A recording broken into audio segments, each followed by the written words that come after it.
Well, let's continue to talk about tonight's meaningful vote, all the build-up to it. We've got the former Brexit Secretary, Dominic Raab, with us now. Good morning to you. CJ. How are you? Yeah, very good, thank you. It's an interesting day. It's exciting, it's frightening for some people. A lot of people nervous about what's going to happen. And the Prime Minister's been issuing rallying speeches and cries ahead of this. And she's basically been saying that no Brexit is now more likely than no deal if MPs don't vote her plans through. Is she right to do that? Oh, I'm not going to question her tactics for trying to whip up support for her deal. That's quite right and quite proper. No, I don't think it's right. In law, because of the EU Withdrawal Act, we'll leave on the 29th of March unless there's legislation to change it, and that can't happen unless the Prime Minister changes her mind, and that was confirmed over the weekend by the former President of the Supreme Court, Lord Neuberger, in an interview.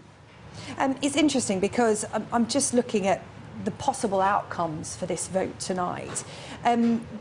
People are saying that these plans are a move towards a softer Brexit along the lines of a Norway model. Why do you think that would be a bad thing? Well, if you look at Norway and the model, we lose control of something like 75% of our laws. We don't take control of our immigration at all. That's one of the supposed advantages of this deal, as bad as it is. And we wouldn't have an independent free trade policy. So I don't think that that's going to be the right answer for the country. And it's not clear that those countries in the EEA would want us anyway. That deal is bespoke for them. We're a much bigger economy and we've got different needs. Cabinet meeting this morning at around 9:30. What do you want your Brexiteer colleagues to be saying to the Prime Minister at the moment? Because these are the final moments before MPs head into vote. The stakes are high. Look, I'm not going to second-guess what the Cabinet individually will give as advice to the Prime Minister. What would you like them to say? If you were still in there, what would you be saying this morning? I continue to give the advice I faithfully give them, which is that we need to be delivering Brexit faithful to the referendum, which means taking back control of our borders, our laws and our money. I wouldn't throw our hands up in the air in despair when this deal, as I expect, gets voted down. We should continue to extend the arm of friendship to our EU partners. We want to continue negotiations. And to Labour? Well, I think we always want to see a cross-party approach, but the one thing above all is we're leaving the EU in March of next year. We can't allow anyone to frustrate or veto that from happening. That was the mandate we had, biggest democratic mandate in history. We must deliver on those promises. OK, we've got some questions from viewers this morning for you. We opened up Twitter. Let's take a look at some of them. This is from Sir Duke 20. He asks, is a hard Irish border an inevitable consequence of a no deal? If not, why not? If there is no border, how do you prevent movement across it? Well, it's confusing a lot of people. We've made clear that we would not see a return to a hard border.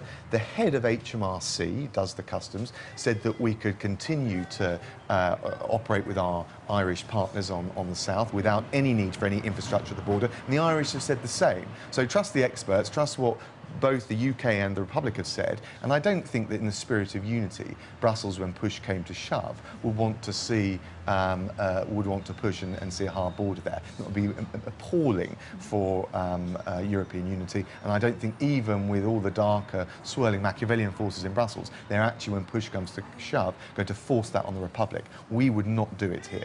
OK, we put this question to Keir Starmer, actually, and we'll put it to you as well. This is from Robin John Pinnock. Never mind the MP's confidence in the Prime Minister. What about the UK citizens' confidence with Parliament? Now, that's the general consensus I'm getting on Twitter this morning, is that the people at home are thinking, are MPs going in there with my best interests at heart today, or are they voting in line with their party, in line with their own interests? How can you restore confidence? Well, look, in terms of party, the divisions within the party show that people aren't just going for tribal loyalties. But I think the number one thing is that we had a referendum, biggest democratic mandate in history that we've ever seen, so in our lifetimes, and we need to fulfil the promises. The number one thing that frustrates people is when you don't keep your promises. Both Labour and the Conservatives went into the last election saying we would give effect to the referendum, we would leave the EU and we would leave the single market. We've got to be true to those promises we've all made.